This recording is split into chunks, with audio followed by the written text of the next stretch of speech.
প্রবাসীদের হয়রানি, NID card, passport issue, ভোটাধিকার সহ নানা ধরনের সমস্যার সমাধান না করে অন্তর্বর্তীকালীন সরকার এনভিআর ফি 46 পাউন্ড থেকে 70 পাউন্ড করেছে। নো ভিসা ফি বৃদ্ধির পাশাপাশি বাংলাদেশি পাসপোর্টেরও ফি বাড়ানোয় প্রবাসীরা ক্ষোভ প্রকাশ করেছেন। বিস্তারিত ফয়সাল মাহমুদের রিপোর্টে। ক্যামেরায় ছিলেন রেজাউল করিম মৃধা।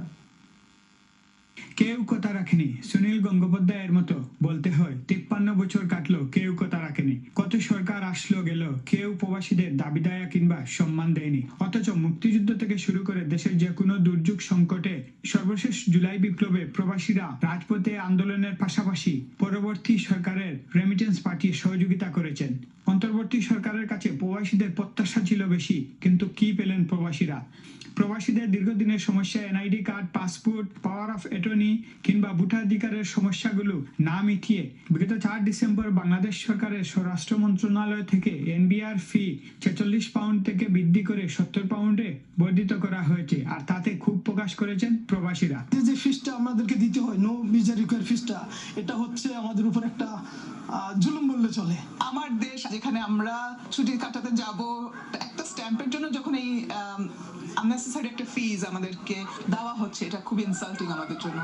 সম্প্রতি প্রবাসীদের নানা সমস্যা নিয়ে প্রবাসী বাংলাদেশিদের একটি প্রতিনিধি দল অন্তর্বর্তীকালীন সরকারের প্রধান উপদেষ্টা ডক্টর ইউনূসের সাথে সাক্ষাৎ করে প্রবাসীদের 17টি দাবি পেশ করা হয়।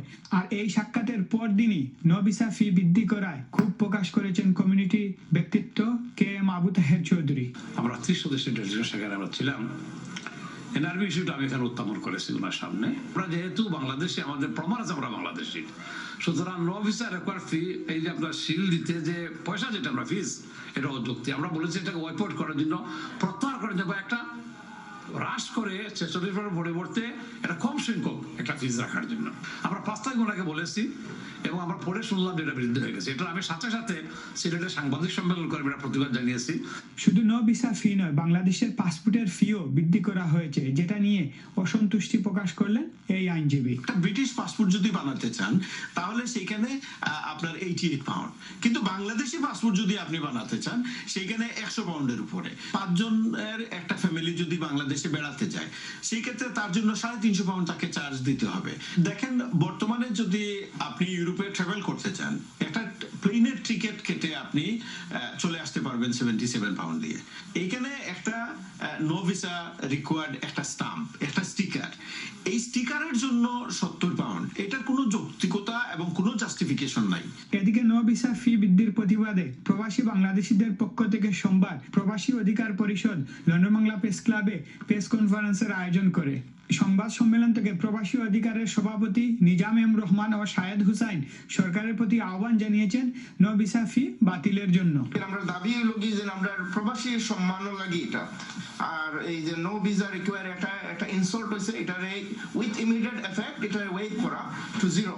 এমবেসি থেকে যে রেসপন্সটা আসছিল গত 11 ডিসেম্বরে, ওখানে ওনারা আমাদেরকে নন বাঙালি ব্রিটিশ যারা আছে ওনাদের সাথে কম্পেয়ার করেছেন এবং বলেছেন যে আমরা এই খুবই ভালো একটা ডিল পাচ্ছি।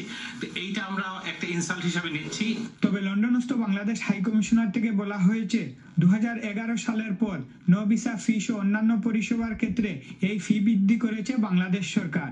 শুধু ইন্ডিয়ান না, আরো কিছু কিছু আছে, যেমন দ্বৈত নাগরিকত্ব, বাংলাদেশের নাগরিকত্ব, বাংলাদেশের নাগরিকত্ব পরিত্যাগ, স্থায়ী আবাসিক সুবিধা প্রদান, NOC for adoption, police clearance, এগুলো সবকিছুর নতুন করে ফি নির্ধারণ করে দিয়েছে।